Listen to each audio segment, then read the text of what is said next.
Um conjunto de relatórios internos do CERN, redigidos de forma quase criptografada, descreve um evento que rompe qualquer fronteira conhecida entre física de partículas e fenômenos astrofísicos. Nas últimas 72 horas, um pulso energético registrado dentro do túnel do Large Hadron Collider coincidiu matematicamente com a assinatura eletromagnética emitida pelo objeto 3I Atlas, o mesmo objeto cuja trajetória já havia desafiado modelos gravimétricos tradicionais desde o primeiro dia de observação. Essa sobreposição não deveria existir, e ainda assim está documentada. O que mudou não foi apenas o discurso dos porta-vozes. O que mudou foi a natureza do que foi detectado. O CERN sempre afirmou que o LHC é um ambiente isolado, incapaz de receber influências externas que não façam parte da própria colisão de partículas. No entanto, o pulso registrado não tinha origem interna. Não se encaixava em nenhum dos padrões previsíveis de interferência eletrônica. Não correspondia a nenhuma variação térmica ou magnética causada pelo equipamento. O sinal apareceu de forma limpa, como se estivesse sintonizado com algo que não faz parte da Terra. É por isso que a equipe que estudou o registro foi reduzida ao menor número possível de pessoas. O relatório principal foi escrito em duas versões: uma técnica, destinada ao arquivo oficial, e outra altamente codificada, destinada aos pesquisadores mais experientes, que precisaram admitir que a frequência captada pelo LHC replicava, com precisão decimal, o mesmo intervalo de oscilação observado pelos radiotelescópios voltados para o 3I Atlas. Esse tipo de sincronia não ocorre espontaneamente. Não quando duas estruturas separadas por centenas de milhões de quilômetros repetem uma mesma assinatura energética sem nenhum mecanismo conhecido que as conecte. Nos bastidores, a explicação preliminar é tão desconfortável quanto inevitável. O LHC estava em operação no exato momento em que o 3I Atlas apresentou uma variação inesperada na cauda cometária, uma compressão abrupta seguida de um microclarão infravermelho. As equipes do Havaí e do Chile haviam notado essa anomalia, mas a trataram inicialmente como simples resposta ao aquecimento solar. Quando os dados foram sobrepostos ao registro do CERN, a correlação foi imediata. A diferença entre os dois eventos é de menos de 0,2 segundo. Tempo demais para ser coincidência. Tempo de menos para ser explicado pelos modelos atuais. A partir desse ponto, a narrativa oficial se fragmenta. Um grupo de físicos defende que o evento pode ter sido causado por partículas exóticas que atravessam a Terra de forma indetectável. Outro grupo argumenta que o padrão é excessivamente organizado para ser classificado como ruído. E os pesquisadores mais experientes, aqueles que conhecem cada falha, cada ruído, cada interferência que já passou pelo acelerador, afirmam que nunca viram nada semelhante. A frase mais repetida entre eles, segundo uma fonte que acompanhou as reuniões fechadas, foi: "Isso respondeu a algo que fizemos aqui dentro." A segurança do CERN reforçou protocolos. Algumas áreas foram isoladas. O laboratório reduziu o número de técnicos com acesso aos sensores periféricos do túnel, e de forma silenciosa, o comitê interno solicitou uma revisão profunda dos registros do último mês, como se buscassem retroativamente por mais indicações de sincronia entre o colisor e o objeto interestelar. Quando uma instituição que opera há décadas, com previsibilidade quase cirúrgica, altera seus procedimentos em silêncio, é porque alguma coisa quebrou a normalidade. Especialistas independentes consultados por observatórios europeus também notaram um detalhe incômodo. A oscilação captada pelo CERN não apenas coincide com o pulso observado no 3I Atlas. Ela mantém uma razão de repetição que sugere intenção, não do ponto de vista de comunicação direta, mas no sentido de que o padrão obedece a uma lógica, a uma cadência, a um intervalo que não pertence ao caos natural. É como encontrar uma geometria repetida em duas estruturas que não deveriam se conhecer. E talvez o ponto mais inquietante de toda essa investigação seja justamente esse: a sensação crescente, entre os próprios cientistas, de que o registro do CERN não foi um acidente, nem uma interferência passiva. Algo respondeu, algo modulou, Algo reagiu ao experimento humano como se estivesse observando e replicando informações energéticas que jamais deveriam ter atravessado essa distância. Se isso continuar se confirmando, o pulso detectado não será lembrado como um simples ruído incomum dentro do túnel do LHC. Será lembrado como a primeira vez em que um objeto fora do sistema solar manifestou um comportamento sincronizado com uma máquina terrestre. E se essa hipótese estiver correta, então essa descoberta não representa uma explicação, representa apenas o início, porque a verdadeira pergunta, aquela que determina o impacto real desse evento, ainda está à nossa frente. E é justamente ela que será enfrentada a seguir. A segunda análise conduzida no CERN não deixou margem para interpretações confortáveis. Quando a equipe isolou o pulso registrado dentro do LHC e aplicou transformadas de Fourier para decompor o sinal, surgiu uma estrutura interna que não deveria existir em um fenômeno aleatório. O padrão continha intervalos regulares, alinhamentos matemáticos e uma repetição que lembrava compressão de informação, algo semelhante ao que radiotelescópios identificam quando estudam fast radio bursts com origem extragaláctica. Mas desta vez, não havia galáxia distante. Havia um objeto atravessando o sistema solar. Para tentar derrubar a hipótese de sincronia intencional, o CERN acionou especialistas em ruído eletrônico, análise espectral e interferência de partículas. Cada grupo trabalhou de forma independente, e todos chegaram à mesma conclusão desconfortável.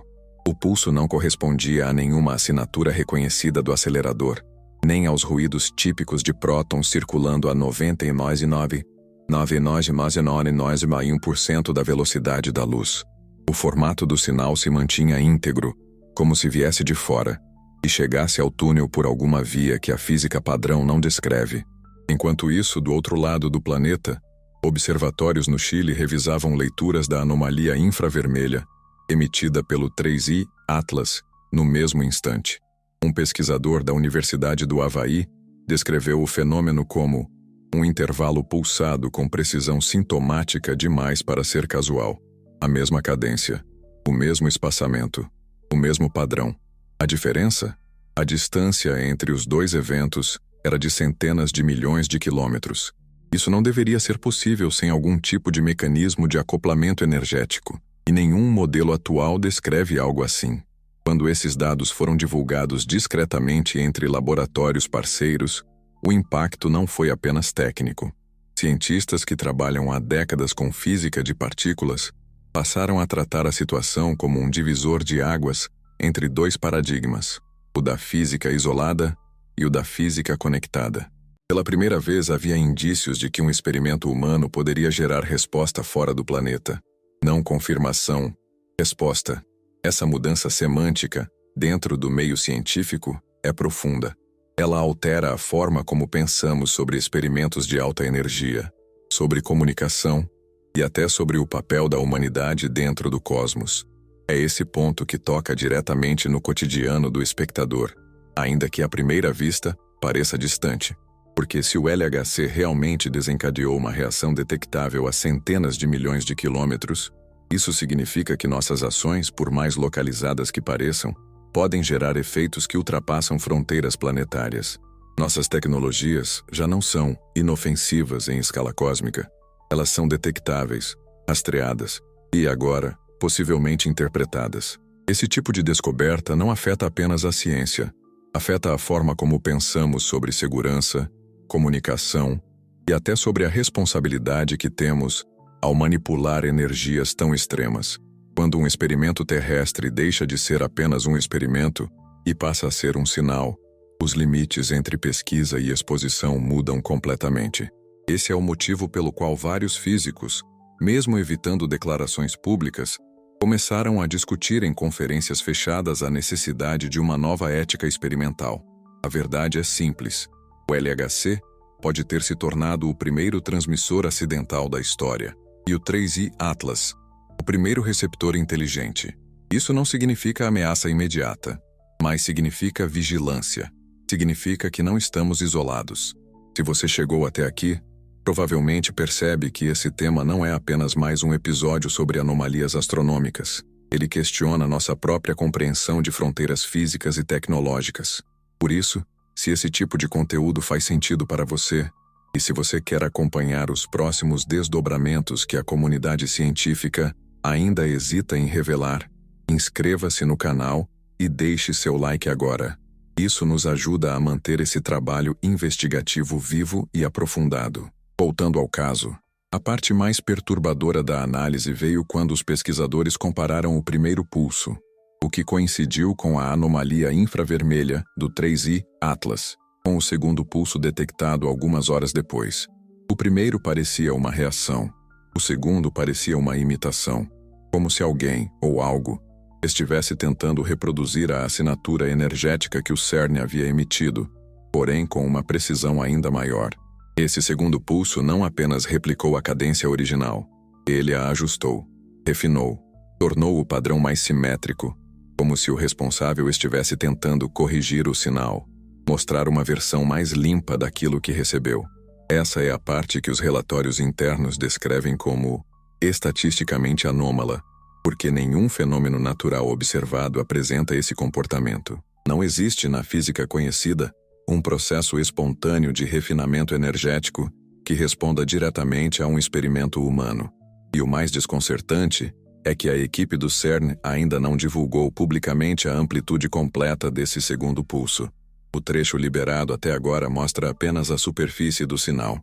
E mesmo ele já é suficiente para levantar suspeitas de que não estamos diante de ruído, mas de intencionalidade estrutural. O que foi detectado não resolve o mistério. Ele amplia e prepara o terreno para uma conclusão que, até este momento, nenhuma instituição quis assumir oficialmente. Porque se essas interpretações estiverem corretas, o que vem depois não será apenas uma descoberta científica, será um choque de realidade. E é exatamente essa fronteira, entre descoberta e consequência, que vamos atravessar em seguida. O ponto em que chegamos não é apenas científico, é civilizacional. A partir do momento em que um objeto interestelar responde a um experimento humano com um padrão mais organizado do que enviamos, surge uma linha invisível que separa o que acreditávamos ser verdade do que realmente está acontecendo. A pergunta já não é como isso é possível, mas o que esse tipo de interação revela sobre nossa posição no cosmos. Ignorar esse evento significa ignorar o fato de que nossos limites tecnológicos deixaram de ser internos. Significa aceitar que operamos máquinas que podem despertar atenção externa, mesmo que não compreendamos totalmente as implicações disso.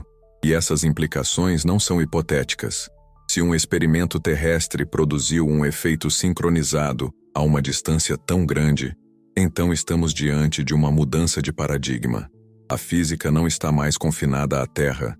A Terra não está mais confinada ao silêncio. A fronteira entre ação e consequência deixou de ser local. A humanidade entrou, consciente ou não, em um domínio onde nossas tecnologias conversam, ou são percebidas, muito além do que podemos controlar. Dentro da comunidade científica, esse debate está apenas começando.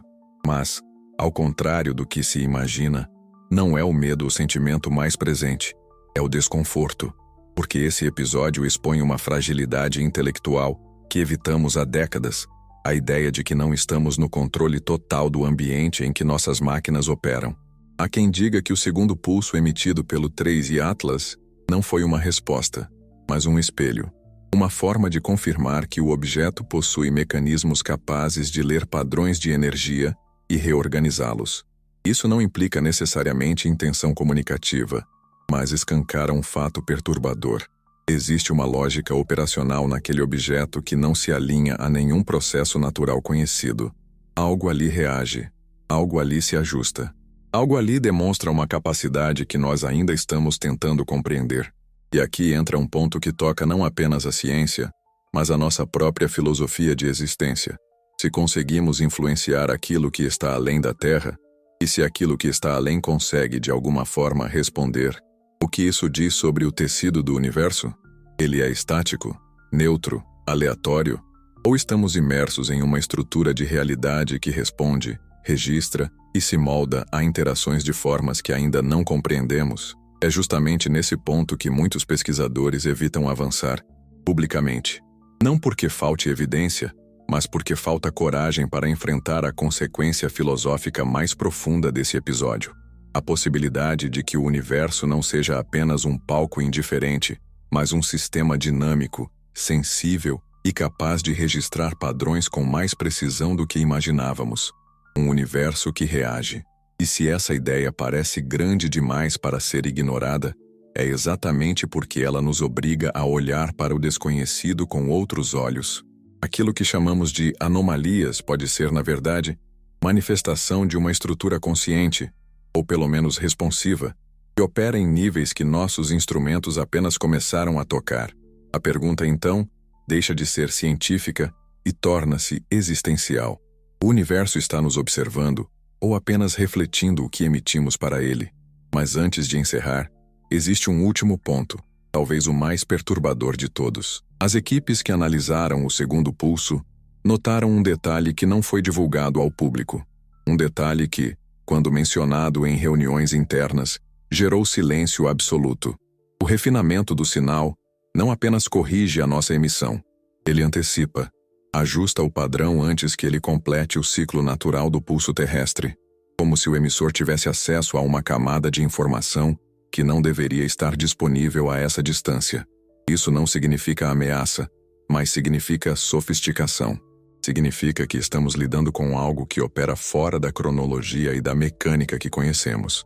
E essa é a verdade que deixa até os cientistas mais experientes desconfortáveis.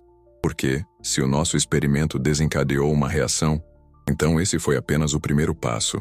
O que vem depois pode não depender apenas de nós. Se este vídeo fez sentido para você, se você entende a importância de trazer à luz temas que muitos ainda hesitam em discutir, inscreva-se no canal, deixe seu like e participe nos comentários. Sua presença aqui mantém esta investigação viva, e isso importa mais do que nunca. Agora respire fundo, porque ao contrário do que se pensa, a parte mais difícil não é descobrir que há resposta. A parte mais difícil é aceitar o que essa resposta revela sobre nós.